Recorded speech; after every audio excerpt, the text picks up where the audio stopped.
Antes que nada, agradecerles por la presencia, esperando que la reflexión que podamos hacer en esta mesa pueda ayudar a entender, a comprender las cosas que hemos podido apreciar en esta película. Quizás esta película tiene un valor importante, es un valor testimonial.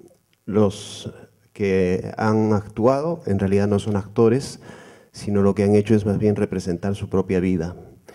Esta película, de alguna manera, nos permite entrar a nosotros, al corazón de lo que viven las pandillas, a conocer su vida, cómo la violencia está inmersa en la vida, en el nacimiento, en las emociones en general, y cómo esta fragilidad la vemos de manera permanente, ¿no? Esta película nos permite conocer, comprender el tema de la violencia, una violencia que no es lejana a nosotros. Este lugar donde hemos podido apreciar puede ser cualquier barrio de América Latina, pero también es una de las zonas más violentas del mundo, ¿no? Y también nos permite no solamente conocer eso, sino también muchas veces la respuesta que el Estado da y frente al cual muchas veces no se tiene muchas respuestas, no se tiene muchas salidas. Esta mesa intenta hacer algún nivel de reflexión, porque la violencia no es ajena al Perú, a Lima, no es ajena a nosotros. Y las personas que nos acompañan son personas que trabajan contra la violencia, trabajan por la paz, con experiencias importantes, pero también son personas que en su vida han hecho un testimonio de pelea y de lucha por valores. Tenemos acá a mi izquierda al padre Chiqui, que muchos de ustedes lo conocen de manera cotidiana y comprometida. Él hace una defensa por los jóvenes, sobre todo por los jóvenes que están en situación de riesgo en Lima, trabaja con grupos de pandillas y él nos va a contar también de sus experiencias y sus reflexiones. Tenemos también a Veronique Henry, ella es la delegada de la Fundación Tierra de Hombres. La Fundación tiene un proyecto de justicia juvenil restaurativa que intenta trabajar con los chicos que cometen infracciones para darles una nueva oportunidad. Pero también Veronique ha trabajado en zonas de conflicto, en Colombia, con la Cruz Roja, en Europa del Este, también tiene un testimonio de vida importante. Y finalmente a Ronald Gamarra, que es un amigo, pero es un testimonio de una persona coherente, consistente con la defensa de los derechos humanos. Quienes lo conocemos a Ronald, él siempre será una persona ejemplo de lo que podría ser una persona consistente con sus creencias. Esperamos que estas tres personas nos puedan ayudar un poquito a reflexionar sobre este tema, sobre la película. Vamos a empezar con Ronald. Él ha escrito, de repente luego compartirá también sus reflexiones. Él quiere compartir un poco sus reflexiones sobre la película. Bueno, muchas gracias. Gracias por la invitación. Cuando me hablaron por primera vez de hacer o participar en un conversatorio o en comentarios sobre una película aquí en la Alianza Francesa, por supuesto estuve muy de acuerdo, sobre todo si se trataba de un tema vinculado a niños, niñas y adolescentes. Cuando me enteré, algunos días después de que se trataba de comentar esta película, en verdad quedé un tanto preocupado, porque acabamos de ver una película estremecedora. Y aquellos que la hemos visto más de una vez, igualmente, para aquellos que la hemos visto más de una vez, igualmente nos parece estremecedora, una y otra vez, ¿no? Es un testimonio ante el cual nadie puede quedar indiferente. Una obra donde se compaginan de manera ejemplar la vida, el profesionalismo y el compromiso. Una película trágica sobre jóvenes latinoamericanos que viven en un país que podría ser, en verdad, por su belleza y verdor, el paraíso. pero que en verdad son jóvenes latinoamericanos que viven poco menos que en el infierno y de la manera más natural.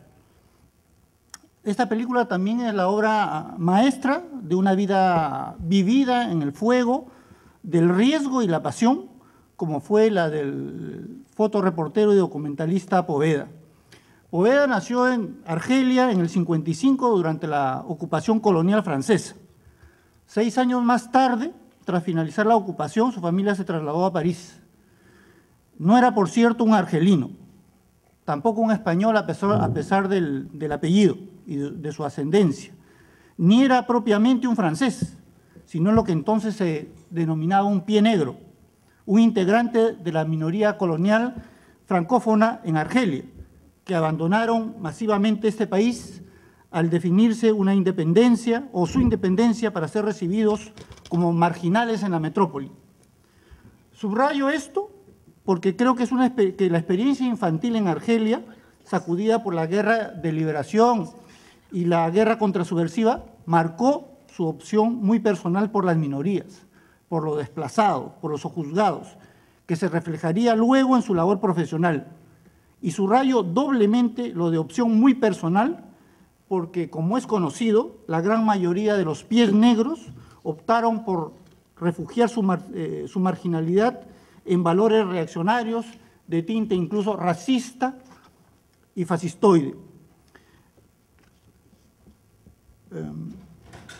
Poveda documentó la guerra civil en El Salvador, alternándolo con misiones reporteriles en el mundo entero. Particularmente centrado en los jóvenes, se interesó preferentemente por el tremendo y complejo fenómeno de las maras.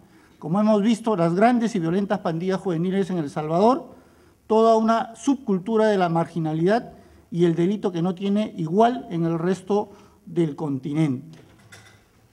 Poveda conoció y tuvo amigos en el Perú. Iba a participar en el primer Congreso Mundial de la Justicia Juvenil Restaurativa que se celebró en noviembre del 2009, precisamente organizado por la Fundación Tierra de Hombres. Tenía previsto asistir a la proyección de su documental en aquel congreso e intervenir activamente en sus debates, pero no pudo, porque murió asesinado. Sin embargo, un año antes, en el 2008, estuvo en el Perú y conoció directamente el proyecto de justicia juvenil restaurativa en el Agustino, que promueve la Fundación Tierra de Hombres, ¿no? Y en el que tiene una participación significativa el padre Chiqui, ¿no? Y un detalle interesante de este documental extraordinario que acabamos de ver es que se proyectó en nuestro país durante aquella visita en el 2008, mucho antes que en muchos otros países. La vida loca es un documento cinematográfico extraordinario por el tema que desarrolla y por la forma en que Poveda se aproxima a él. Ya en sí mismo representa una hazaña que Poveda lograse introducirse en un mundo cerrado y violento de las maras, ganándose la confianza de los jóvenes pandilleros que no han conocido otra educación que la violencia desde su niñez y que son sistemáticamente hostiles a toda incursión de extraños a su mundo cerrado. Y desde ese puesto de observación privilegiada que le permite dar una visión desde dentro del fenómeno, desde su mismo núcleo. Poveda nos ofrece, como hemos visto, una visión humana y empática antes que antropológica o periodística. Poveda no pretende juzgar. Poveda intenta comprender. No pretende dar lecciones, sino establecer puntos y puentes de compromiso intercultural para abrir paso a soluciones. Muy pocos, en verdad, muy pocos han logrado una hazaña comparable. Su documental vale no solo por el testimonio o como testimonio único en su género, sino como un documento de investigación que enriquece el saber sobre el fenómeno extraordinario y preocupante de las maras centroamericanas. Después de ver este documental, un peruano no puede evitar hacer paralelos con la situación de la niñez y la juventud en el Perú. Mucho se subraya que por fortuna no hemos llegado aquí al grado de violencia y de organización para la violencia que las maras han impuesto en decenas de miles de jóvenes y niños en Centroamérica. creo que habría que añadir el adverbio aún. Aún no.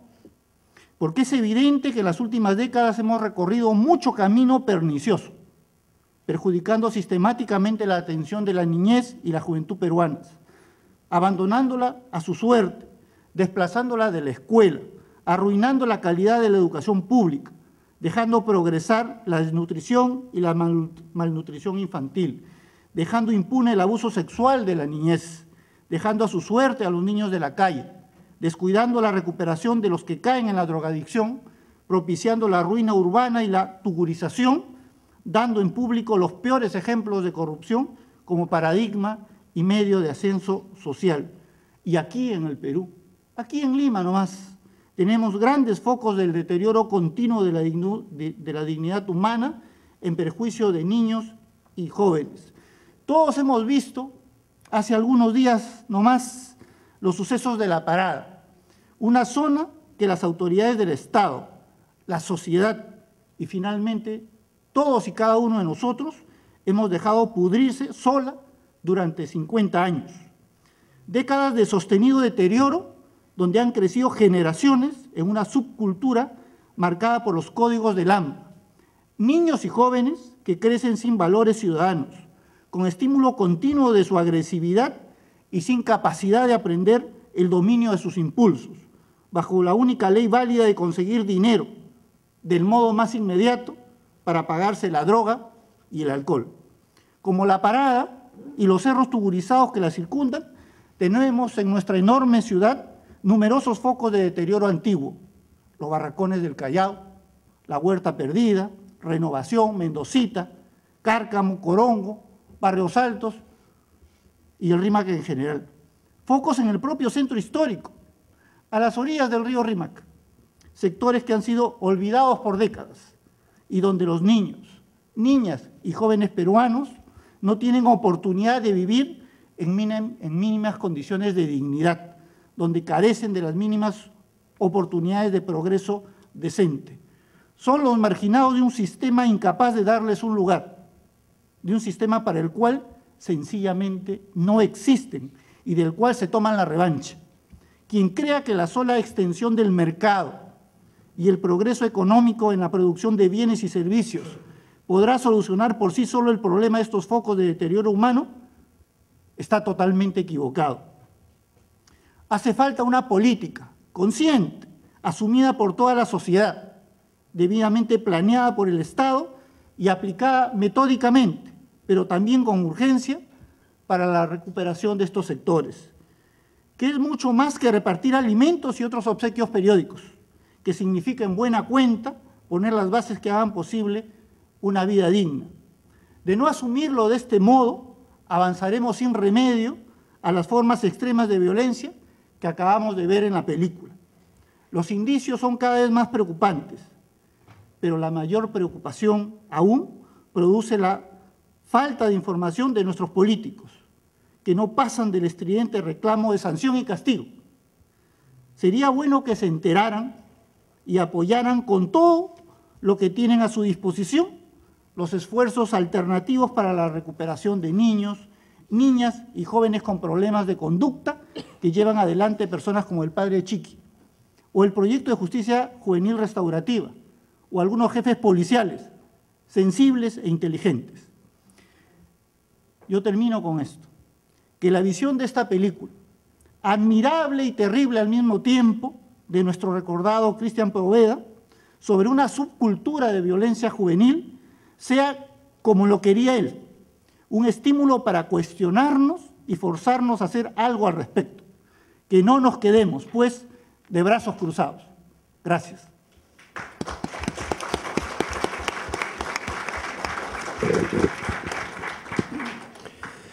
Seguidamente tendremos a Veronique Henry, ella nos contará, para tener un poco también de esperanza frente a estas situaciones de violencia, nos contará un poco también de un proyecto interesante de justicia restaurativa, donde se propone una lógica distinta, una lógica diferente y que es posible trabajar por la paz.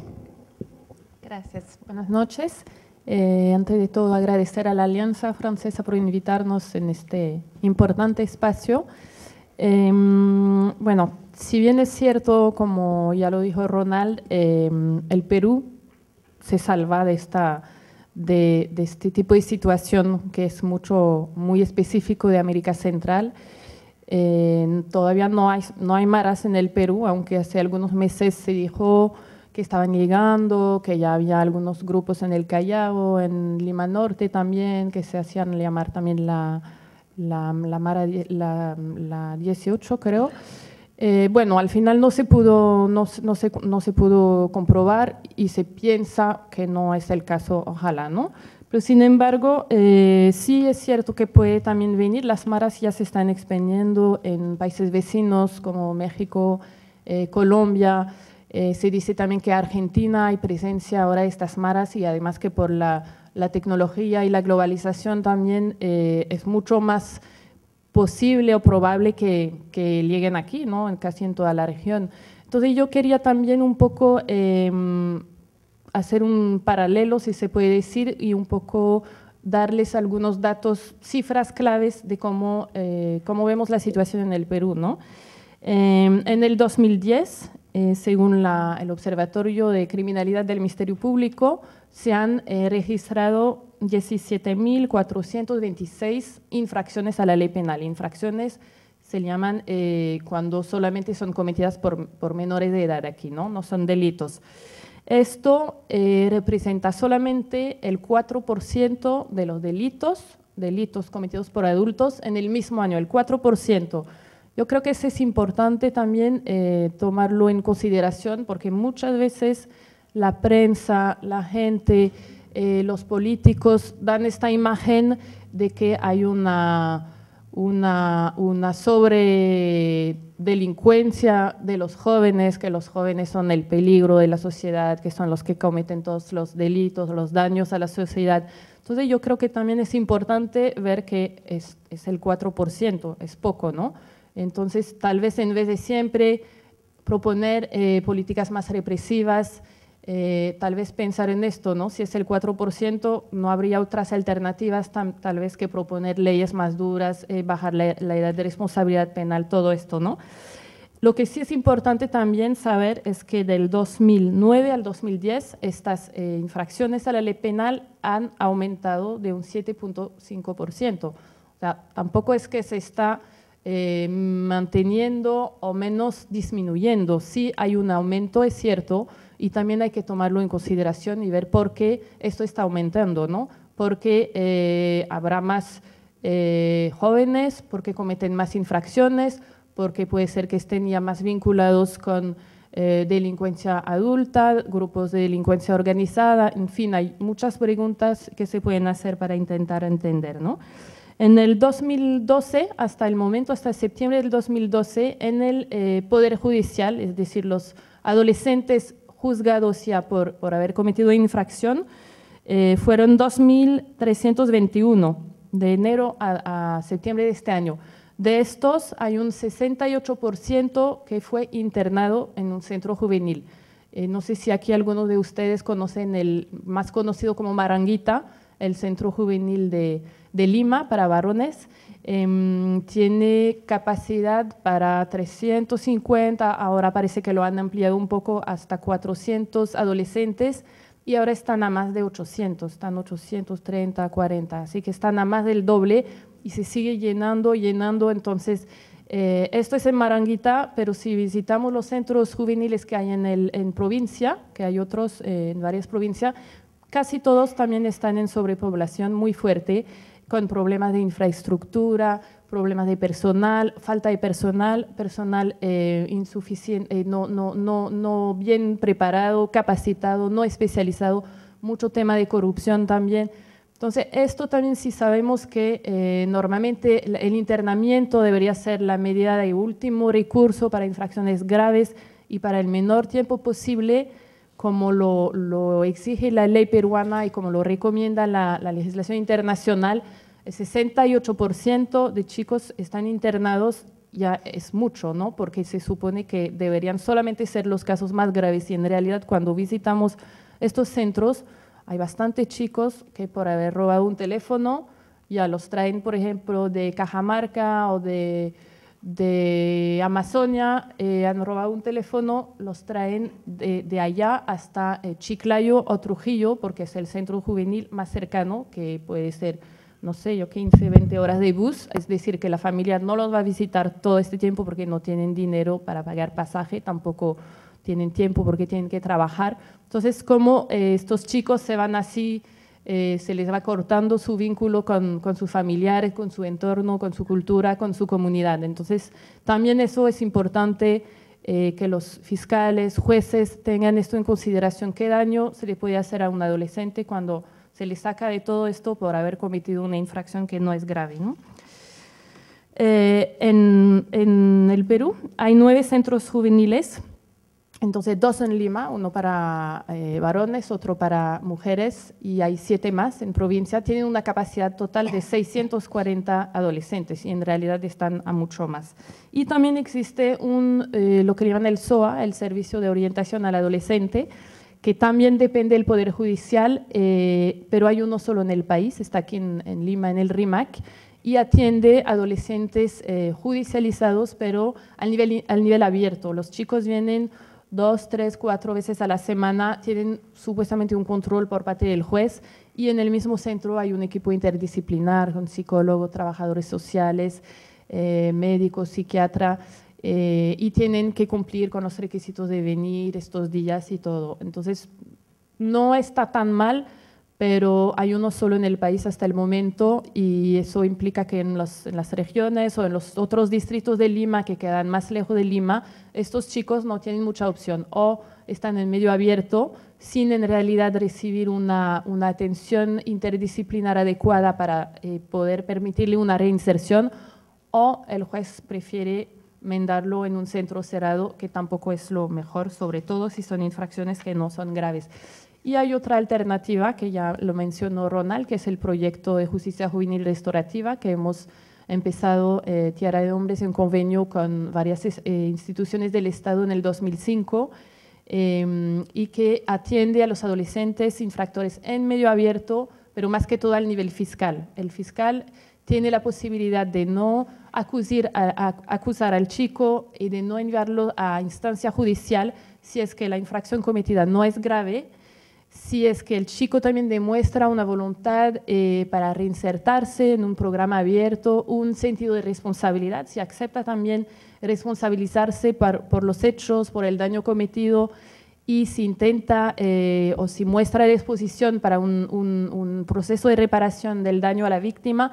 Y también un requisito es que haya presencia de un familiar que puede realmente brindar todo el soporte necesario para que durante este programa de reinserción el chico pueda cumplir. Lo que vemos en la película con este chico Eric es que si bien cuenta con su mamá y que la mamá tiene toda la voluntad y se ve que quiere a su hijo y todo, pero es muy difícil también en estas circunstancias, o en algunas situaciones es muy difícil también cuando no hay soporte familiar adecuado. También hay algo que vemos en el Perú, y para esto estamos haciendo un informe defensorial ahora con la Defensoría del Pueblo. Es lo que podríamos llamar los adolescentes no atendidos, es decir, estos chicos que cometen infracciones tienen una medida judicial impuesta por el juez en medio abierto, no privativo de libertad, pero como no tienen equipos interdisciplinares, entonces estos chicos se quedan igual que antes. O sea, el juez le dicta su medida de cierto tiempo, se supone que cada cierto tiempo tiene que ir a visitar el juez y tiene que rendir sus cuentas y ver cómo está en su proceso de reinserción, pero eso es en teoría, ¿no? Porque en la realidad, y más que todo en provincia, estos chicos están afuera, se regresan a su mismo entorno complicado, conflicto, familiar, conflictiva, todo esto, y al final pues no hay ninguna atención que se les brinda a ellos, y van a seguir cometiendo más infracciones, cada vez más grave, hasta que sí llegan al sistema judicial, porque ya habrán cometido algo grave o habrá reiterencia y ya no se puede atender en medio abierto. Entonces, eso también es la consecuencia de una falta de atención especializada oportuna, va a llevar a que estos chicos siguen cometiendo infracciones porque no tienen soporte.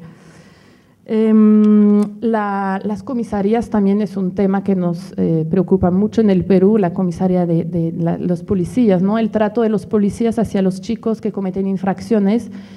Si bien el Perú ha ratificado los instrumentos internacionales en términos de adolescentes en conflicto con la ley, si bien tiene un código del niño también que estipula que la policía debe ser especializada y que debe garantizar los derechos del adolescente, en muchos casos no es así, en la práctica es bien diferente, hay muchos maltratos, mucha corrupción, muchos arreglos entre los padres, el adolescente, el policía, y al final el mismo Estado está dando al adolescente y a la familia y a la comunidad una imagen de corrupción, de maltrato.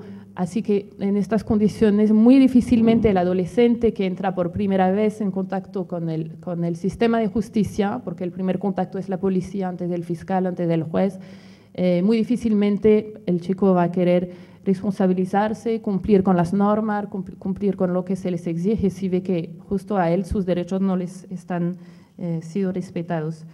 También vemos que aquí no se le da todavía importancia al trato a la víctima de este adolescente cuando comete infracciones, ¿no?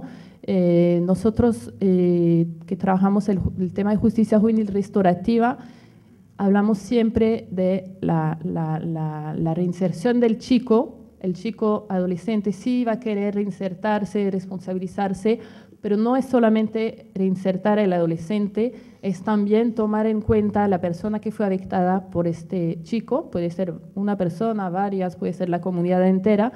Cómo se puede buscar también con participación de la víctima y de la comunidad que haya unos procesos de reparación que van a acompañar de manera más sostenible lo que se viene después, ¿no? No es solamente ya te devuelvo el teléfono que te robé y ya cerramos. O sea, va mucho más allá de solamente devolver el objeto o pagar una suma equivalente a lo que cuesta el objeto, ¿no? Es buscar también que el chico cambie su manera de ver las cosas, que se le pueda desarrollar un sentido de responsabilidad, de conciencia, y que también a la vez la víctima o la comunidad, que muchas veces estigmatiza a estos chicos, los excluyen, no les dan oportunidad, que también empiezan a creer que sí es posible el cambio para estos chicos, ¿no? No es que son chicos malos, y nunca van a cambiar, no, o sea, son chicos también que han sido víctimas antes de todo. Estos chicos no llegan a cometer infracciones por casualidad o por gusto,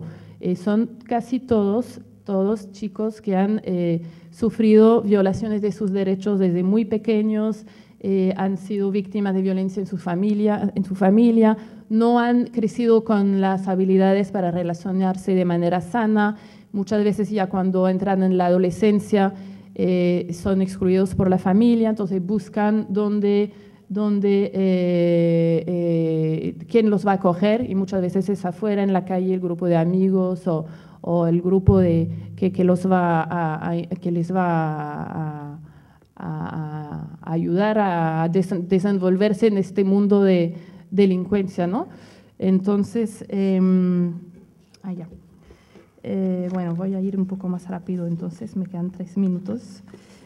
Algunas cosas que nos preocupan también son las propuestas que se están haciendo de manera recurrente por parte de algunos congresistas aquí en el Perú, pero no solamente aquí, porque en todo el mundo se están haciendo propuestas para bajar la edad de responsabilidad penal. Entonces aquí salen cada 3-4 meses, ha salido una en mayo, ahora acaba de salir otra propuesta de ley en el Congreso, donde quieren bajar la edad de responsabilidad penal, pasarla de 18 a 16 años. Todo esto va en contra de los tratados de la Convención, principalmente la Convención de las Naciones Unidas, de la Convención sobre los Derechos del Niño, que ha ratificado el Perú, y que justamente el Comité de los Derechos del Niño recomienda a los países que tienen una edad de responsabilidad penal menor de 18, recomienda subirlo a 18, porque la Convención define un niño, niña, adolescentes hasta los 18 años. Y sabemos que por estar en proceso de desarrollo, un adolescente de 15 o 16 años no se le puede juzgar como un adulto, porque se le estaría truncando todo su proceso de crecimiento, de desarrollo, y ahí se les truncaría todas sus oportunidades de crecer y de desarrollarse de manera sana. Tengo un cuadro que solamente me llama mucho la atención en América Latina. Aquí la edad de responsabilidad penal es 14 a 18 años. Los adolescentes pueden tener un proceso judicial y un internamiento y todo, pero siempre con un tratamiento especializado. Pero hay países en la región, lo más bajo es Granada, Trinidad y Tobago, que tienen la edad mínima de imputabilidad a los 7 años.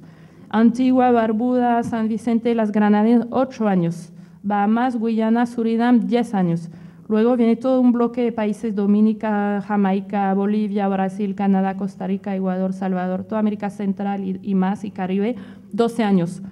Entonces, Perú no está tan mal porque es uno de los pocos, con Chile, Colombia y Paraguay, que tiene la edad a 14, y Argentina, que tiene la edad de responsabilidad de 16 años. Entonces, es una tendencia mundial de creer, como la propuesta de ley, el proyecto de ley que se acaba de proponer ahora hace poco, creer que si bajamos la edad de responsabilidad va a solucionar todo, ¿no?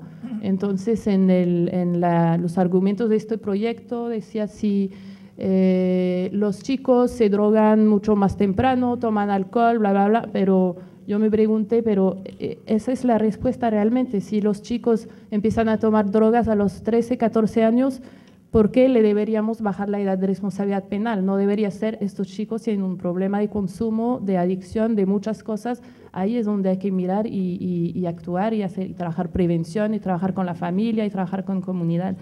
En fin, no nos parece que sean respuestas adecuadas, pero son respuestas políticas muy populares que van a hacer a creer a la gente que va a haber más seguridad así. ¿Me queda tiempo? Un minuto. Un minuto. Ya, bueno, entonces, para comentarle qué resultados hemos logrado desde que hemos empezado el proyecto en el 2005, hemos atendido junto con el Ministerio Público unos 2.000 adolescentes entre Chiclayo, Al Agustino, luego Lima Sur, y ahora se está extendiendo en otras regiones del país. Y de estos, la mitad ha ingresado en medida no privativa de libertad, y de estos que han seguido un programa de orientación en medio abierto, pocos han vuelto a cometer infracciones, el 7% más o menos, y ahora está disminuyendo. Así que son buenos resultados. También cuesta menos para un Estado invertir en equipos interdisciplinares que van a atender al chico en medio abierto que invertir en centros cerrados, en infraestructura y todo. Hemos hecho un estudio hace 3 años donde más o menos era de 1 a 4 la diferencia de un costo mensual de un adolescente en medio abierto y 4 veces más caro en medio cerrado.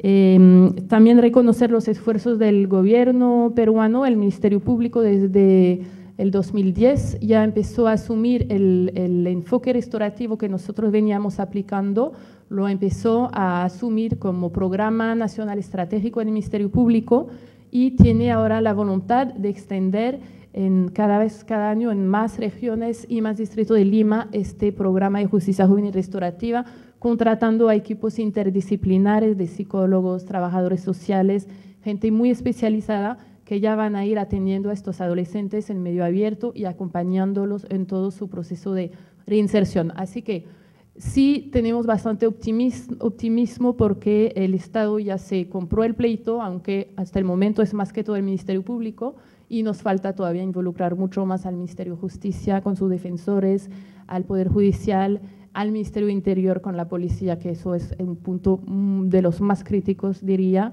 pero esperemos que así poco a poco vamos a poder convencer y lograr que la gran mayoría de estos chicos ya se puedan tener otras oportunidades que llegar a un centro cerrado. Gracias. Muy bien. Ahora vamos a presentar a Padre Chiqui, que nos va a presentar también una experiencia de trabajo que él viene desarrollando desde hace varios años con chicos de pandillas.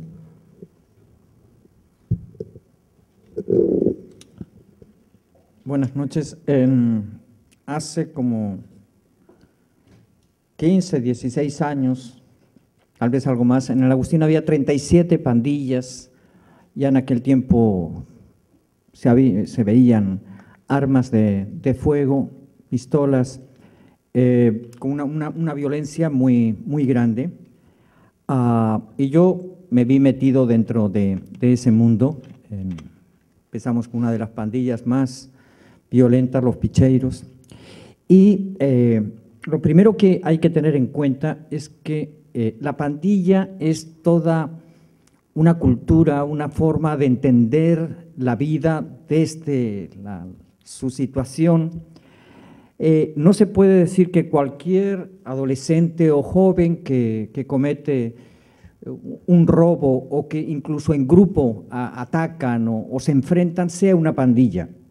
Aquí llamamos pandillero a cualquier cosa. La pandilla hay que entenderla de una forma muy especial, porque a la hora de trabajar también la forma es diferente.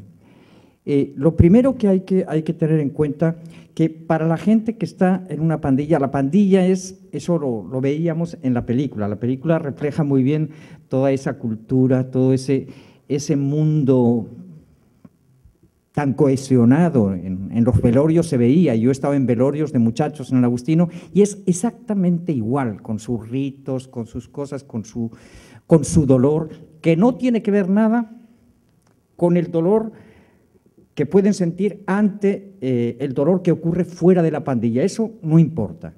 Ellos pueden sentir la muerte de alguien que está en su entorno, pero si pasa fuera de ese entorno, pues ya le tocó.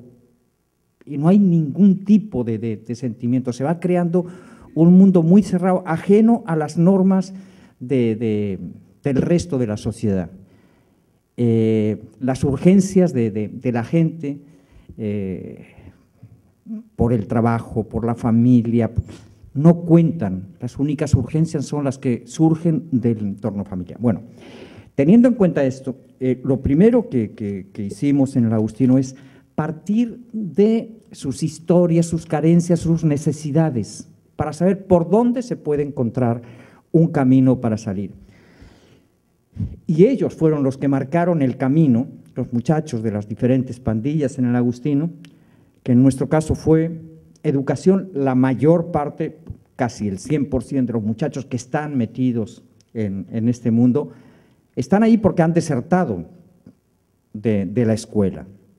Entonces la educación tiene que ser algo que tenemos que poner como una tabla en la que se pueden agarrar para empezar. La otra cosa es el empleo y la otra cosa el tiempo libre. En nuestro caso también añadíamos obras de reparación a la comunidad. Yo he conocido las pandillas de Centroamérica y últimamente tuve la suerte de estar en la capital del mundo de las pandillas, Los Ángeles. En Los Ángeles hay 45.000 pandilleros en la ciudad y en el condado de Los Ángeles 100.000 pandilleros. Y hay un abuelo pandillero, un padre pandillero, un hijo pandillero. Estar en la pandilla forma parte de una manera de vivir, de enfrentar a la sociedad que es amenazada, que les amenaza a ellos. Cuando los miembros de estas pandillas latinos en Los Ángeles y en otras partes de Estados Unidos, después de ser tomados presos y a cumplir su condena, eran extraditados a sus países de origen, El Salvador, Guatemala, Honduras principalmente, repitieron porque se encontraban en un mundo hostil en su propia patria. Algunos incluso hablaban mal la lengua porque habían vivido toda su vida, muchas veces desde niños en Estados Unidos, y la pandilla es la familia en la que buscan protección, buscan resolver necesidades mínimas, satisfacer pues sus impulsos, etcétera. Inconscientemente buscan lo que no han tenido ni en la familia ni en la escuela. Por eso hay líderes que dan normas, tienen una disciplina férrea. Entonces se crea un mundo encerrado en sí mismo que satisface todas las necesidades. Cuando a cualquier pandillero le preguntas qué es la pandilla para ti, va a decir: la pandilla es mi familia y por la pandilla mato y muero. Y muchas veces desgraciadamente se mata y se muere. Estos programas que nosotros trabajamos en el Agustino, educación, empleo, tiempo libre, en nuestro caso deporte, yo he visto que funcionan en cualquier parte del mundo. Ustedes ven la violencia de estas pandillas en Centroamérica, y lo de Estados Unidos es también demencial. Pero sin embargo, cuando hablas con pandilleros, yo hablaba con pandilleros, ex pandilleros latinos en Los Ángeles, en un programa que un jesuita allí ha hecho allá también con educación, empleo, tiempo libre, etcétera, te das cuenta que hay cosas que las sientes como si estuvieras hablando con un muchacho del Agustino. Lo mismo me ha pasado en Salvador o en Nicaragua con salvadoreños que han tenido que salir del Salvador porque salían de la pandilla y si no los mataban. Entonces, lo que se ha demostrado es que únicamente la represión, y en Centroamérica el gran problema fue ese, que la primera manera de enfrentar el problema de la violencia que empezaba a surgir era la represión pura y dura, la mano dura, la supermano dura por encima de cualquier derecho de las personas. Ahora empiezan a pensar que hay que encontrar maneras no represivas de atender la vida de estos muchachos. Lo que está demostrado es que la represión única y exclusivamente no va a solucionar ese problema. Lo que se ha demostrado en Los Ángeles, en algunos pequeños programas que están surgiendo en Centroamérica, lo que se está haciendo en Ayacucho, en Villa El Salvador se hizo, en el Agustino, que aquellos programas que tienden a atender las carencias y las necesidades de estos muchachos realmente pueden dar resultado.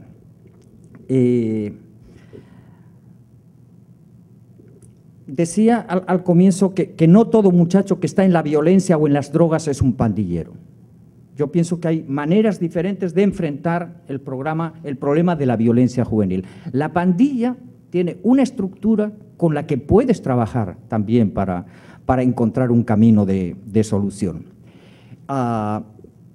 Un problema muy serio es que estos muchachos, que son una minoría, o sea, los adolescentes y jóvenes que están en la violencia en nuestro país, aunque se vean como una amenaza, es una minoría, son poquísimos. Por lo tanto, se podría trabajar muy bien, se podría extender los programas de atención a sus problemas, programas educativos, de empleo, de tiempo libre, etcétera, muy bien. Otra cosa que hay que tener en cuenta, que las principales víctimas de la violencia son los propios jóvenes. A la larga, ellos se llevan las muertes, ellos se llevan la cárcel, la gente que queda atrapada en las drogas, y eso parece que no. Los jóvenes no son una amenaza. Lo que pasa es que si les vamos cerrando todas las puertas, van a hacer que la sociedad sienta que son una amenaza, pero no lo son, no lo son. Hay caminos para realmente trabajar con los muchachos. Un programa muy serio es el consumo de drogas, que está aumentando y en nuestro país no tenemos centros ni programas para atender a los muchachos que están metidos en el problema de las drogas. Y otro problema muy serio que se ha dado en Centroamérica y que aquí es que estos jóvenes que están acostumbrados a vivir en un mundo de violencia, en algunos casos han llegado incluso a matar, son carne de cañón para las organizaciones criminales.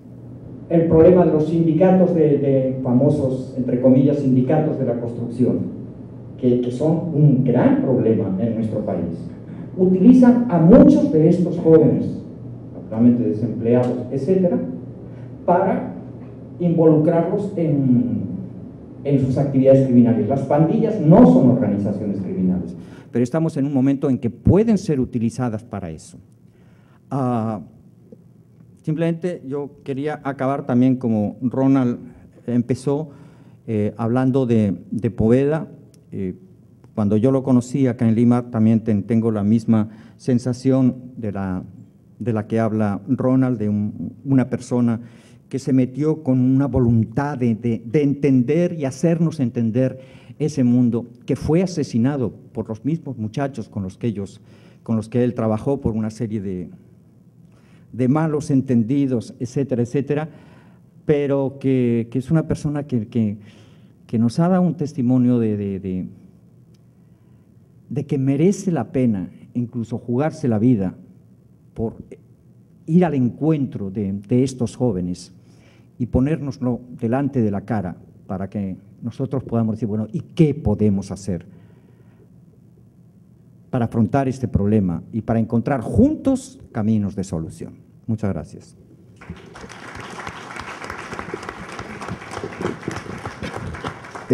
Tenemos unos 20 minutos. Queremos hacer 5 minutos de preguntas para algunos de ustedes y luego darles 5 minutos a cada uno de nuestros invitados para que puedan responder las inquietudes. Si se puede presentar brevemente. Buenas noches, mi nombre es Mónica Donaire, soy fiscal de familia, he trabajado en el Agustino durante 7 años. Más que una pregunta es un comentario, he sido parte del Ministerio Público en este proyecto de justicia restaurativa y comparto mucho las ideas y sentimientos de Chiqui con respecto a los adolescentes. Muchas veces ellos son víctimas de la sociedad y de las circunstancias, ¿no?, que le va cerrando oportunidades y que lo único que les queda es la calle y una forma de vida un tanto violenta, ¿no? Hemos tenido experiencias, en lo personal he tenido experiencias de vida de chicos que a veces ellos mismos no se explicaban por qué razón estaban ahí y que a través de este proyecto de la justicia restaurativa ellos han podido encontrar un sentido en su vida y poder empezar de nuevo, ¿no? Entonces, he sido parte de todo esto y tengo la confianza de que esto funciona, ¿no? Pero tiene que haber no solamente una política institucional como la tiene el Ministerio Público, sino que con el tiempo esto pueda convertirse en política pública en el tratamiento de la delincuencia juvenil. Muchas gracias. Bien, ¿alguien más que quiera preguntar? Acá, señor. Buenas noches. El que les hable es el ingeniero Félix Mendoza Mezquita, soy ingeniero de industrias alimentarias y con 68 años de edad. Y antes que nada quisiera agradecer a la Alianza Francesa por brindarnos esta oportunidad de, en este caso, de ver la violencia juvenil, infantil que ocurre en América Latina. Y a ustedes, los expertos que han venido también a intercambiar opiniones entre ustedes y con nosotros. Yo solo quiero manifestar también una reflexión. La película solo muestra una gran violencia, criminalidad, drogadicción, y se ve que es producto de una gran pobreza, porque lo que observamos, el medio donde se desarrolla este acontecimiento es una zona de pobreza muy grande. Y esto nos hace recordar también, así como lo dijo el doctor Gamarra, los acontecimientos últimos que han pasado acá en Lima. Es una cachetada que lo ocurrido es una cachetada al país. Nos ha desengañado, que nos creíamos ya un país, que estamos entrando ya a un nivel de desarrollo, y me parece que eso no es así, ¿no? Nos ha hecho ver en una forma tan dramática los grandes focos que hay en la sociedad peruana, sobre todo limeña, la violencia que hay, es realmente espeluznante y solo refleja también un nivel de pobreza muy grande que hay todavía en el país y que eso genera pues mucha violencia, drogadicción, criminalidad, y que no solamente, digamos, con acciones militares o policiales se sojuzga, está bien en el momento, pero si no cambiamos las acciones de prevención a futuro, porque lo que se está haciendo para combatir estos problemas acá en el caso de Lima, como lo ha manifestado la doctora, es importante, está bien, pero ¿qué va a pasar con las generaciones que se vienen? Y ahí, como el doctor, nuestro gran distinguido doctor Huertas, oncólogo en Estados Unidos, ha propiciado de que para combatir el cáncer es mejor hacer un trabajo de prevención, y eso ha pegado muy fuerte allá y acá también en el Perú. Se ahorrarían tanto dolor humano y tantos gastos de dinero. Igual, acá en el Perú hay que hacer un gran trabajo de prevención. Hay una responsabilidad, para mí, una responsabilidad muy grande en los gobiernos de turno. Hay que asignar más recursos a la educación, a la salud, al empleo, para generar oportunidades de la gente, sobre todo de menos recursos. Muchas gracias. Eso quería decirle, y solo para terminar decirle, a mucha honra, yo vengo de un estrato social muy, muy bajo, y gracias a la oportunidad del estudio público pude tener acceso y hacerme una profesión y una mejor vida. He aportado en el desarrollo del país, he podido conocer y trabajar en el extranjero y educarme en el extranjero, gracias a que pude tener una oportunidad. Le hablo del año 60, la educación pública era excelente, era otra cosa.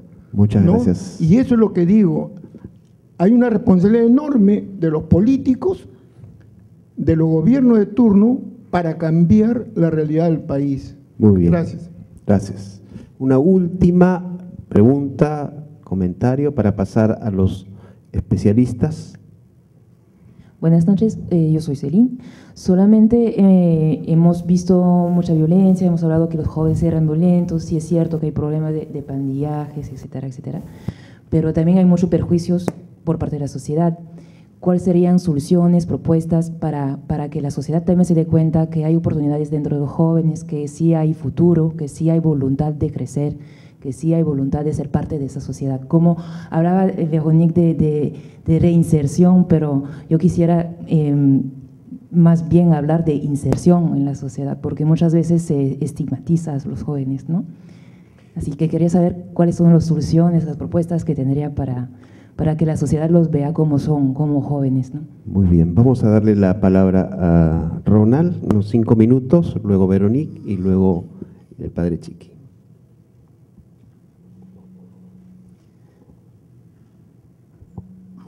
A ver, empezaré con mi formación de abogado, hablando de la ley.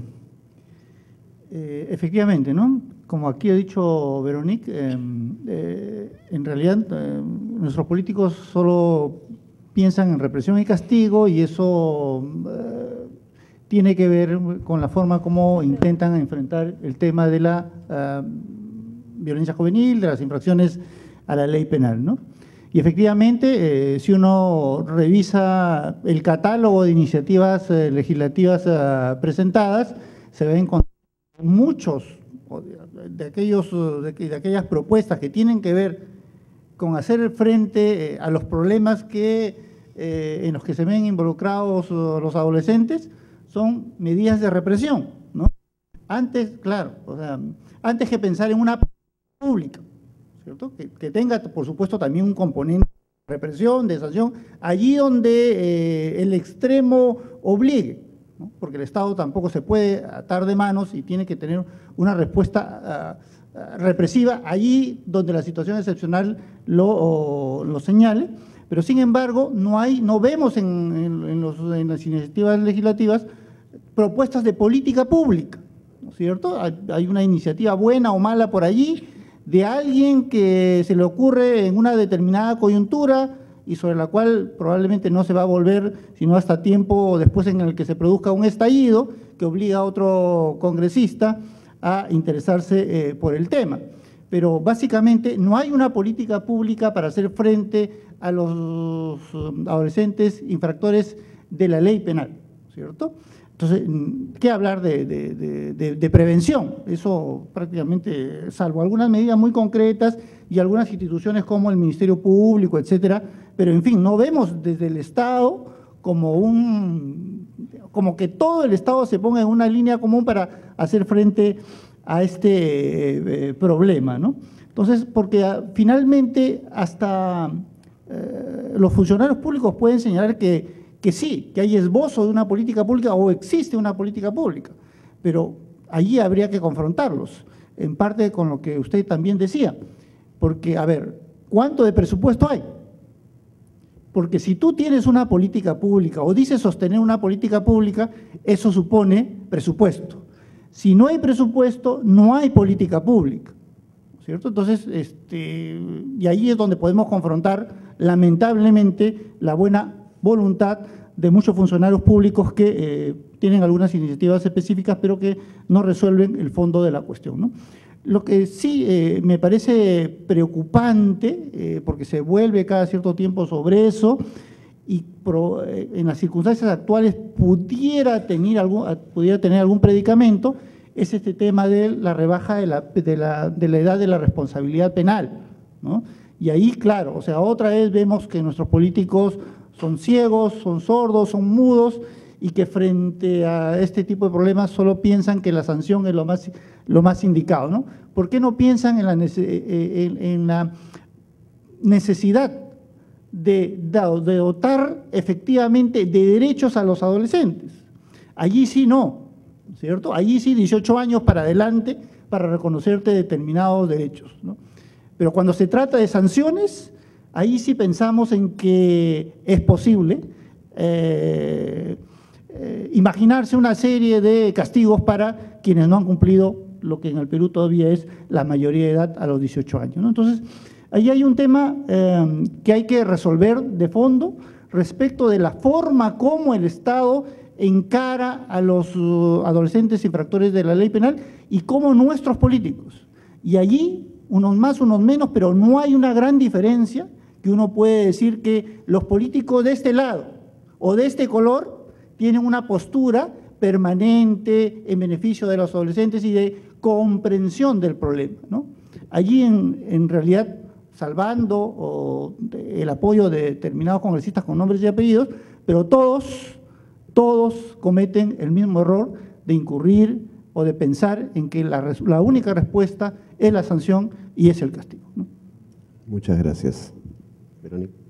Sí, yo quisiera además complementar diciendo que se están haciendo también muchos esfuerzos para mejorar la legislación, el Código del Niño y Adolescente, que ya está en proceso de reforma hace más de 3 años ahora, donde hubo todo un proceso participativo por parte de todos los sectores del Estado, de la sociedad civil, de los niños, niñas, adolescentes. Ha habido también un proceso de participación en las regiones, no solamente aquí. Entonces, se supone que en la propuesta del Código de Ley todo esto se ha recogido y que hubo consenso, pero en realidad vemos que ya en estos 3 años y a pesar de las tantas comisiones especializadas que ha habido, en realidad ya se han presentado varios proyectos, creo que hasta el momento 3, 4, algo así. El último fue presentado a la Comisión de Justicia y Derechos Humanos hace poco, y ellos mismos en el Congreso, en el seno de la Comisión, entre partidos, han digamos, cambiado muchísimo el sentido de los cambios que se habían propuesto desde todos estos actores importantes, impredecibles en la hora de diseñar una ley especializada, ¿no? Entonces ahora se resulta en el Congreso, actualmente está a punto de pasar en debate en el Pleno, y hay temas totalmente retrógrados que van en contra de la Convención de los Derechos del Niño. Por ejemplo, condiciona el derecho a salud sexual y reproductiva de los adolescentes a la autorización de los padres. Eso no tiene sentido porque muchos padres no tienen la capacidad y no están en condición para brindar toda la información sobre salud sexual y reproductiva, y por eso aquí hay tantas niñas embarazadas a los 13, 14 años o chicas que tienen ya varios hijos muy jóvenes. Hay un tema también de lenguaje inclusivo que se habla, la propuesta de ley incluyó ya o sea, código del niño, niña y adolescente, porque también uno de las cosas que se ve aquí en el Perú es la estigmatización y la violencia sistemática que se hacen contra de las niñas. todo tipo de violencia. Entonces también en la legislación hay que visibilizar, no solamente en la legislación, en todo, en las políticas públicas, en los programas, en todo. Pero si los mismos congresistas deciden quitarle, ¿por qué? ¿Por qué quitan niña? O sea, ¿por qué dejan solamente niño? También son temas que seguimos intentando un poco poner en el debate en el Congreso. Y un poco para tal vez contestar a la pregunta que hizo Celine, sí es cierto que hay muchos prejuicios sobre los adolescentes y sobre los adolescentes que cometen infracciones muchísimo porque se les excluye. Primero que son chicos que por lo general han sido excluidos desde la misma familia, luego desde el sistema escolar, entonces los van expulsando de un colegio, después de otro, hasta que ya el chico se queda en la calle y va a buscar lo que pueda, ¿no? Los amigos, los otros chicos iguales en las mismas condiciones. Siempre lo que decía antes, ¿no? Que los adolescentes siempre generan temor de ser la amenaza, el peligro, los que van a matar y a asaltar. Yo creo que hay que difundir las buenas experiencias, porque si bien es cierto hay voluntad por parte del gobierno, todavía estamos en proceso de pasar de proyecto, de experiencias un poco piloto, que exitosas, a programas, pero todavía falta mucho. Entonces yo creo que hay que difundir mucho más estas experiencias, esta posibilidad de cambio que han tenido estos adolescentes, sensibilizar a la sociedad, a las comunidades, a los políticos, y en esto también juegan un papel muy importante los medios de comunicación, porque aquí los medios de comunicación por lo general son muy amarillistas, ¿no? Si no se ve un muerto o violencia o no sé qué, entonces no lo van a mostrar. Muy pocas veces muestran el lado positivo de lo que se puede hacer, de lo que ha podido lograr un chico. Entonces, nosotros siempre intentamos difundir en los medios que sí se puede cambiar un chico, que sí puede haber cometido infracciones, puede haberse equivocado una vez en su vida, pero ya está en otro camino. Entonces, hay también iniciativas. Agradecemos también a la Embajada de Francia y aquí al embajador de Francia por las iniciativas como el Premio de Derechos Humanos Javier Pérez de Cuellar, que nos han otorgado el 14 de julio. También son iniciativas muy importantes porque visibilizan una problemática y visibilizan unas alternativas, unos resultados. Entonces creemos que pasa mucho por la difusión y la sensibilización y el trabajo también en la sociedad, con organización, con todo lo que puede existir como iniciativas positivas, porque hay un montón. Yo creo que ante el problema de la violencia juvenil hay que hacer las dos cosas. Hay que trabajar la prevención con los más chicos y hay que atender a aquellos adolescentes, jóvenes que están metidos ya en el mundo de delincuencia, violencia, etcétera. Pero para esto hace falta, como decía también Ronald, hace falta voluntad política, hace falta conocer qué es lo que hay que hacer, hace falta plata, hace falta presupuesto y hace falta también las personas que puedan llevar a cabo eso. Si falta alguna de estas cuatro cosas, la cosa no va a funcionar. Yo creo que ahí sí que tenemos que encontrarnos con todas las personas que a lo largo y ancho del país están haciendo cosas interesantísimas en este campo, tanto en el campo de la prevención como en el campo de la atención a adolescentes, jóvenes que están en este mundo. Como hemos dicho durante toda la noche, Justicia Juvenil Restaurativa es un ejemplo de cómo afrontar este problema. Y qué suerte que esté aquí Mónica Donaire, que es todo un ejemplo de cómo trabajar esto con los adolescentes, es mi héroe. En la cuestión de la prevención hay que trabajar con la familia. La mayor parte de estos muchachos vienen de familias con grandes problemas de abusos, de violencia, muchas veces ya en su casa de delincuencia, de consumo de drogas. Hay que hacer una revolución total en la educación para atender a esos muchachos que si no acaban desertando o son expulsados porque son malos. El otro campo que nos queda es la calle. Y tenemos que llenar la calle de espacios atractivos a niños, adolescentes y jóvenes, pero con gente que trabaje con ellos con una mentalidad educativa, formativa. Yo creo que realmente sí que se puede hacer mucho. Gracias. Muy bien. Quizás lo que hemos podido ver en esta mesa es que efectivamente la violencia en América Latina es un problema. Es un problema y los principales afectados son los niños, adolescentes y jóvenes, no solamente como victimarios, sino como víctimas, y es la población mayoritaria. Pero la violencia no solamente afecta a los niños, sino nos afecta a todos. Afecta porque requiere una gran inversión de costo en seguridad ciudadana, lo cual limita otras posibilidades de la inversión en el Estado, pero también afecta a la democracia, afecta a los derechos humanos, y cada cierto tiempo, aparecen estas tendencias de mano dura, de restricción de derechos. Solamente contarles que hace 2 semanas, 2 instituciones en Estados Unidos han hecho un informe sobre los adolescentes que son encerrados en cárceles unipersonales, algunos con cadena perpetua y otros con largo. Ese modelo que se desarrolla en algunos países como Estados Unidos, pues es el ejemplo mayor de la mano dura. Y lo que estas organizaciones de derechos humanos lo que están denunciando es que estos adolescentes tratados en esas condiciones, que son casi excluidos de la sociedad, tienen serios problemas de suicidio, tienen serios problemas cuando salen, cometen delitos mucho más graves y retornan a esa misma situación.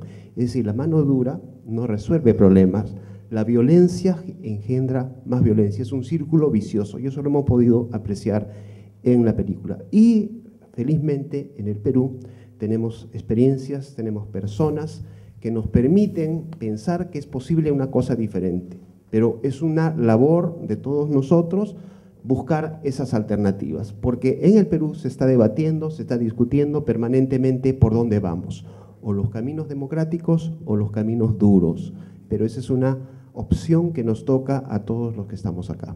Muchas gracias, agradecerle al embajador, a la Alianza Francesa, al embajador de Francia, a la Alianza Francesa, agradecer a France Volontaire, a la Asociación Niños del Río, en fin, a la Fundación Tierra de Hombres, todos que están promoviendo iniciativas para reflexionar sobre este tema. Muchas gracias y nos vemos la próxima vez.